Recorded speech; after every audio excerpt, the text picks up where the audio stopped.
choose to see a God bigger story sa buhay na ito. Parang kwento lang po ng isang teleserye ang mga buhay natin. May kinatawag tayong buhay natin, yung pangatlong libro ng buhay natin, o may tinatawag tayong 80% na ng buhay natin. Sa lahat na nangyayari, may kanya-kanyang istorya. Kung ilalarawan ko, di ko kwento ang istorya ng buhay ko, may pagkakaiba rin sa istorya ng mga buhay ninyo. Pero minsan, yung istorya natin, lamang paraan ng Diyos para makita natin ang kabutihan niya sa kabila ng mga naranasan natin na gano'n. So kung tayo daw ay nasa sitwasyon ng kahirapan, ng kaguluhan at mabigat na problema, piliin mo pa rin tignan ang malaking istorya na ginawa ng Diyos sa buhay mo kung paano ka nagtagumpay. O ginawa ng Diyos sa buhay ng ibang mga lingkod niya kung paano sila nagtagumpay. Alam niyo mga bali, kung paano tayong madaling naapektuhan ng mga maling pangyayari at sitwasyon sa buhay. Madali tayong natatakot pag may mga bad news. Madali tayong na-impluensyahan ng mga taong ginagawa dito sa mundong ito. Dapat mayroon din tayong paraan para encourage yung sarili natin sa gitna ng hindi na gagandang sitwasyon. Piliin mo daw tignan ang napakalaking kwento na ginawa ng Diyos sa buhay mo at sa buhay ng kanyang mga abang lingkod. Ano po sinasabi ng talata niya? Daniel chapter 3 verse 16, sinabi nila sa Shadrach, Meshach at Abednego, mahal na Haring Nebuchadnezzar, wala po kaming masasabi sa inyo tungkol sa bagay na ito. Ang kwento diyan, sila po ay pinatawag na, kinumpronta na, dahil nalaman na hindi sila sumasamba sa ribultong ginto na pinagawa ng hari. At sila'y tinanong, dahil sa ginawa ninyo, hindi nyo ba alam na pwede kayong parusahan at kayo itapon sa pugon at doon ay mamatay? Kaya't ito yung sagot nila sa Shadrach, Meshach at Abednego, na wala po aming masasabi sa inyo tungkol sa bagay na yan. Kumbaga, sinasabi nila, kayo ang masusunod.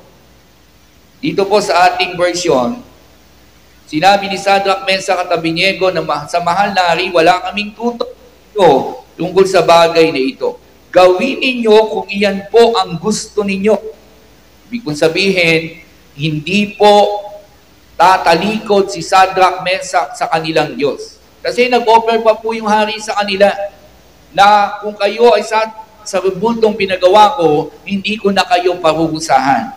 Pero ang sagot nila, gawin ninyo kung iyan ang inyong gusto. Ang Diyos na aming pinaglilingkuran ang magliligtas sa amin sa pugong iyon at sa inyong kapangyarihan. At kung hindi man niya gawin ito, hindi pa rin kami sasamba sa ribultong ipinagawa ninyo. Tingnan niyo po kung paano manindigan ng tatlong Hudyo na ito. Kahit sa gitna ng kamatayan, tatayo sila at hindi pagtataksilan ang ating Panginoon. Sa tiyak na kamatayan. Alam niyo po kaya, ang Panginoon, pag nakikita niya yung pananampalataya ng mga tunay na anak niya, makikita niya rin yung tunay niyang kapangyarihan. Sometimes, simpleng problema, simpleng pangangailangan, simpleng karamdaman, hindi tayo natetest o tested kung paanong tatayuan ang katuwiran at kapangyarihan ng Diyos. Nung Biyernes po ng gabi, sinusundo ko yung anak ko si Krisa, tatrabaho sa dating Northern Cup. Nung kami pauwi na, muulan po yun, ayo pa lang may nakita po kong aso na parang daga, kulay itim. At malayo pa lang, sinagasaan siya ng motor. Umiyak yung tuta na yon na may breed na aso. Ang tawag din sa breed na yon, Dachshund ba yun? At kuminto po ako ng konti, gumilid kami, kasi kawawa yung aso. Tapos maya dumaan po yung truck. Alam naman, pigilan ko pa yung truck, sandali, may aso. Dire-diretso po. Akala ko nasagasaan na yung aso. At yung pala gumit na yung aso, hindi siya tinamaan. Tapos, kinuha ko po yung aso. Sa awa ko, pag pinaghanap at nag-post, o di kaya bukas, magtatanong ako, babalik ako dito.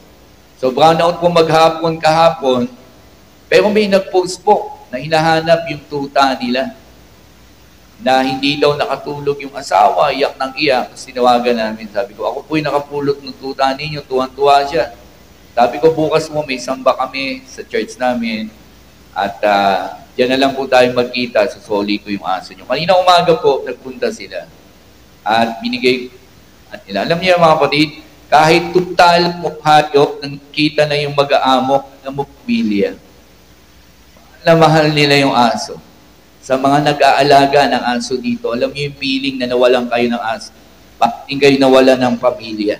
At nung nagkita sila, nakakatuwa rin mga kapatid na yung mga may-ari ng aso, talagang parang anak nila, tuwan-tuwa sila. At kanina, nag-post pa sila, nagpapasalamat. Kasi ang prayer ng mga mag-asawa, nung nawala yung aso nila, sana daw ang makapulot may takot sa Diyos, para daw ibalik sa kanila. Kaya kanina, nung nalaman nga nila na pastor tayo, dun sa post nila, hindi lang daw may takot sa Diyos, kundi anak ng Diyos, sabi nung nag-post. So what I mean, ba't ko nasasabi ito mga kapatid? Kapag hinahayaan nating gawin at tukdi ng kalooban ng Diyos sa atin, ang Diyos may paraan kung paanong itanyag ang pangalan natin, kung paanong maluwalhati rin naman ang kanyang pangalan ginagawa natin. Si Shadrach, Meshach at Abednego, tinaya ang buhay nila at ang sabi nila, kung hindi man sila ililigtas ng Diyos, hindi pa rin sila sasamba kay Shadrach, Meshach at Abednego. The problem is sa ating mga kapatid, na simpleng problema, pangangailangan, minsan kahit magkasala na tayo, matugunan lang yung pangangailangan ito.